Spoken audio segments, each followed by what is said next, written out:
There are people who walk into every room carrying a conversation that nobody else can hear. On the surface, they seem calm, composed, even successful. They laugh when they're supposed to laugh, answer questions when they're asked, and appear fully present. But underneath all of that, another process is running quietly in the background. They're measuring, comparing, anticipating.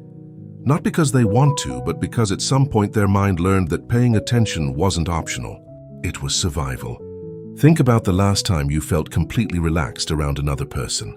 Not entertained, not distracted. Actually relaxed. The kind of relaxed where you weren't monitoring how you sounded, replaying what you just said, or wondering what the other person thought of you afterward. For some people, that experience is so rare that they almost forget it exists. And what's interesting is that many of them don't even realize they're carrying tension. It has become their normal. Psychologists sometimes refer to this as hypervigilance, but the word doesn't quite capture what it feels like from the inside. Hypervigilance sounds dramatic, like someone constantly looking over their shoulder. In reality, it often looks much quieter. It looks like reading the mood of a room before speaking. It looks like rehearsing text messages before sending them. It looks like feeling exhausted after social interactions that everyone else seemed to enjoy effortlessly. The reason this develops is surprisingly logical. Human beings are prediction machines. Your brain is constantly trying to figure out what's about to happen next, because predicting the future, even imperfectly, gives you a better chance of staying safe. If you grew up in an environment where reactions were unpredictable, where affection appeared and disappeared without warning, or where mistakes carried consequences that felt larger than they should have, your brain adapted.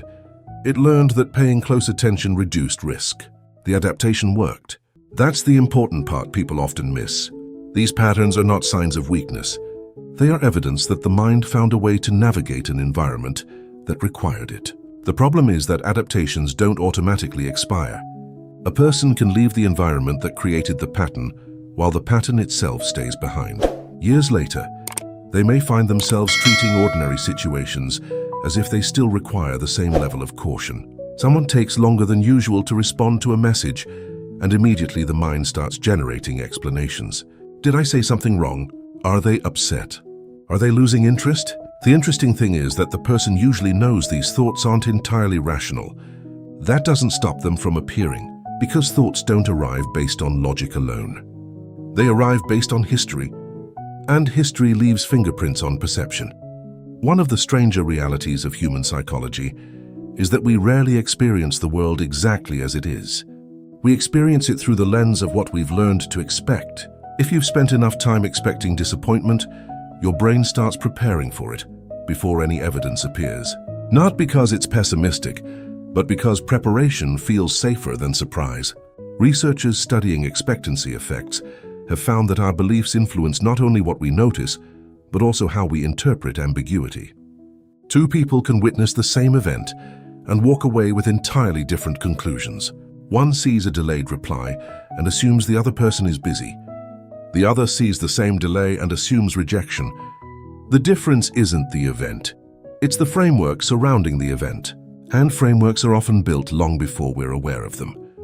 This is where things become complicated, because the mind doesn't care whether a belief is pleasant. It cares whether a belief is familiar. Familiarity feels safe even when it hurts. That's why people sometimes find themselves repeating emotional patterns they consciously want to escape.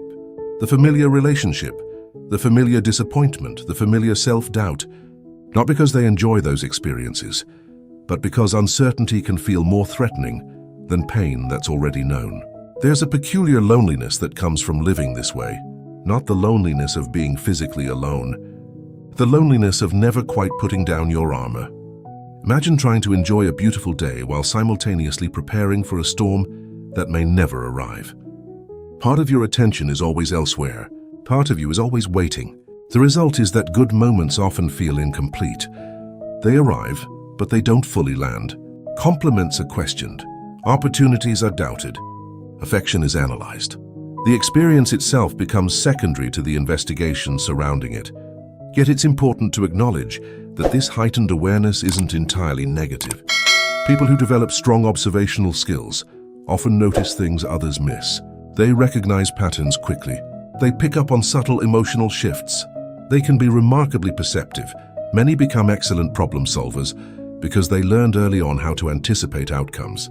The issue isn't awareness. The issue is when awareness becomes so dominant that it crowds out presence. When every interaction becomes an assessment rather than an experience. When every possibility must be evaluated before it can be enjoyed. What makes change difficult is that insight alone rarely rewires these patterns. Most people assume that once they understand why they think a certain way, the problem should disappear. But understanding and transformation are not the same thing. The brain learns through repetition. It changes through repetition too. That's why growth often feels slower than people expect. You're not replacing a thought. You're teaching the nervous system a new expectation. And that process takes time. It takes enough experiences that contradict the old narrative. Enough moments where nothing bad happens. Enough examples of safety that the mind gradually begins to believe safety is possible. Not guaranteed, possible. That distinction matters, because the goal isn't to eliminate uncertainty from life. That's impossible. The goal is to develop a relationship with uncertainty that doesn't require constant control. A psychologist once described resilience in a way that stayed with me. He said resilience isn't confidence that nothing will go wrong. It's confidence that you'll be able to handle it if something does. At first, that sounds like a small difference, but it's enormous. One mindset spends all its energy trying to prevent every negative outcome. The other accepts that mistakes, misunderstandings, and disappointments are unavoidable parts of being human. And because it accepts that reality, it no longer has to spend every waking moment preparing for it. If any of this feels familiar, if you recognize yourself in the constant analysis, the endless mental rehearsals, the difficulty relaxing even when things seem fine, then consider this possibility. Maybe the habits that once protected you are now asking for more energy than they're giving back. Maybe the vigilance that helped you navigate one chapter of life isn't as necessary in the chapter you're living now. That doesn't mean those patterns were wrong. It doesn't mean you should blame yourself for having them.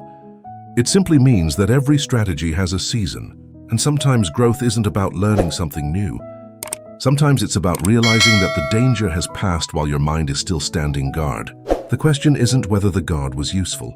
The question is whether it still needs to be awake every hour of every day, and that's a question worth sitting with, because the answer might change the way you experience the rest of your life.